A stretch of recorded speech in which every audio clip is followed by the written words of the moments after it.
you scared now doing stand-up? No, but you know what? I was always one of the more controversial type Well, comics. that's why I'm asking you. No, I mean, like, look, you can't go through what I do scared, you know. But do you not feel that, because I got to tell you, from the Academy Awards to what happened with Chappelle at the Hollywood Bowl, I'm rocked. And I'm rocked to the core in the, you know, I'm a scared person as it is anyway, and I worry anyway. No. You don't know who's out there, and that's you a triggering are even thing. more. Yeah, no, and I think violence triggers violence. I can see that's a triggering thing for you. So you don't think now that there has been a? I mean, there's this. I don't know. There's like the dam has been busted or cracked. Yes, I talked about it when Will Smith did it before this. You know, I mean, that this war on jokes must end, But even if it's a war on jokes, it was cancel culture. Now it is. Yes, I you agree. can beat the shit out of the guy because I don't like the joke. Yeah. I told somebody today, when we got into the business in the 70s, the worst thing that would happen was somebody wouldn't laugh. You might get heckled. Right. Somebody will get up and walk out. Somebody will come up to you after the show and go, "What the fuck you saying that about my wife?" If you open for a rock band, you could have stuff thrown at you to get you off the stage. Right. It Not was more usually about harmful, soft beer bottles. But now it's right in your face. Yeah. But the fundamental problem there, I think, is that the younger generation does not understand free speech. They were not taught free speech. They are so fucking spoiled and entitled. To them, not having a moment's discomfort with something that they don't agree with or that they find offensive or something, that so supersedes what we think But it's not only the young as generation. the most important thing, which is free speech. Well, you want to know, I think you spoke about this many years ago. I did many years ago. And I think it's before we were all woke, I stopped going to colleges. Because But you would think when we started in the business, you wanted to play the colleges. And I did in the 90s. Right, and so did I. Right. And through the 80s, I did a tour with Mike Binder and... I'd do the show, and then I'd go to the frat party. Right. Like with the college kids. Right, it was amazing. And I would tour every college. And then I think it was the 90s, when, like the late 90s, when it started, they were the first group that said, you can't, I can't remember what it was, but you can't refer, whatever we were referring to, whatever a culture was, whatever, they were the first. Well, everybody stopped playing them, even clean comics. No, it was just a tough place. Well, they just... But that kind of seeped out into our whole world. Yeah, a little bit. A little bit. People are getting knocked down because... You can't say this. Yeah. You can't say anything about somebody with alopecia. You can't say anything about... I've been banging this drum for a long time. Right, but but that is... There are people who will literally take the side that, oh, come on, there isn't really cancel culture. Really? Just among comedians. I mean, our dear recently departed friend Gilbert Gottfried. Oh my God. He got canceled. For a joke on Twitter. Many jokes. But that's who he was. But that's what comedy is. Comedy is Kathy about provoking. Griffin. I could go through it. Louis. I mean, there's a long list. Roseanne.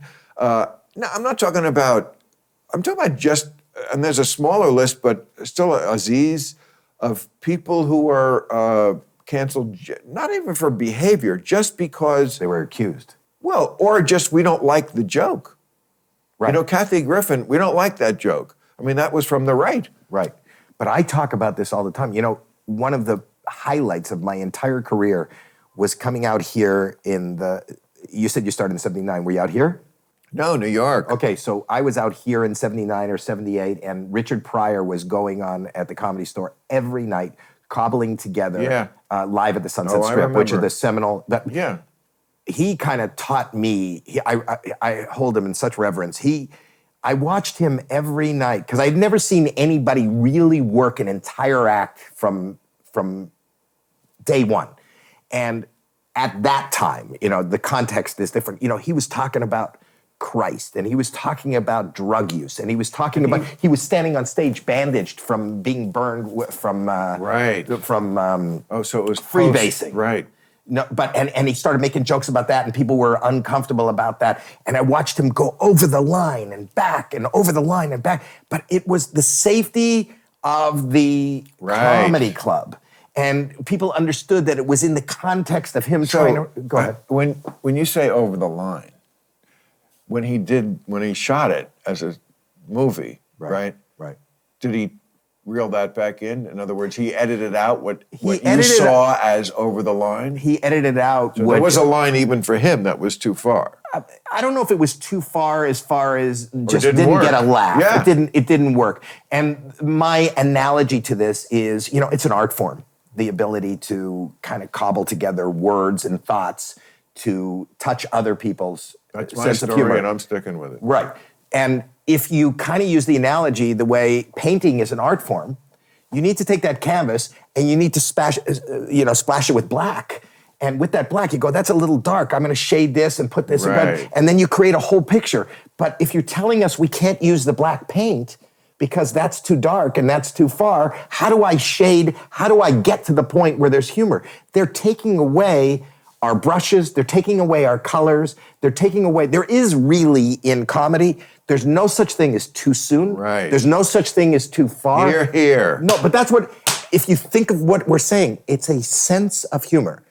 If you gotta find humor, and if you look at the two masks that are comedy and tragedy, there's really no difference. One has an upside down smile, and you have to find, and if you laugh, even if you're a kid, if you laugh, you go to the circus and you laugh, and you take your kid, and you laugh at a clown falling down, what are you laughing at? You're laughing at the misfortune of somebody you don't know with paint on their face that maybe fell and hurt themselves. If you're telling a joke, the easiest joke, two guys walking to a bar, it's not a joke unless something horrible happens to one of them, something embarrassing happens. Right.